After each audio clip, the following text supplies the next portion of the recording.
ते कुठेही गेले नाहीत. ते इथेच आहेत, आपल्या जवळपास. खरं तर ते कुठेच गेले नाहीत.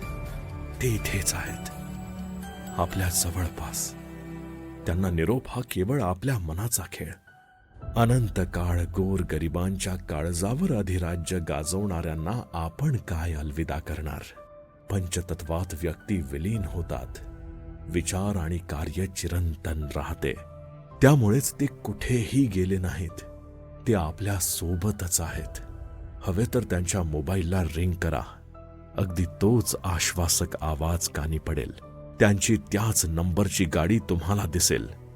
तेव्हा बारकाईनं पहा, त्यांचेच अस्तित्व जाणवेल. तुम्ही आणखी जवळ जा. लाव रे फोन, काढ रे गाडी. या शब्दात त्याच पियेला आणि त्याच सारथीला अगदी तशीच हाक दिली जाईल. खरं तर तो आभास वाटतोय, पण 24 तास होतात न होतात तीच कामाची पद्धत जाणवतीये. हवे तर विचारा टेंभूच्या अधिकाऱ्यांना आणि काम घेऊन आलेल्या प्रत्येकाला. हे सगळे अचंबित, अंगावर काटा उभे करणारे आणि डोळ्यात टचकन पाणी उभे करणारे अद्भुत वाटतेय. सांत्वनासाठी भेटलेल्या आपल्या परक्या कोणाकडे ही चौकशी करा.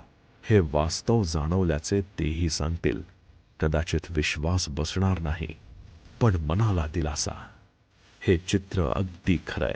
म्हणूनच ते कुठेही गेले नाहीत. ते आपल्या आसपासच आहेत, आपल्या पाठीशी आहेत, आपल्या मनामनात, कणाकणात आणि अंतःकरणातही तेच आहेत.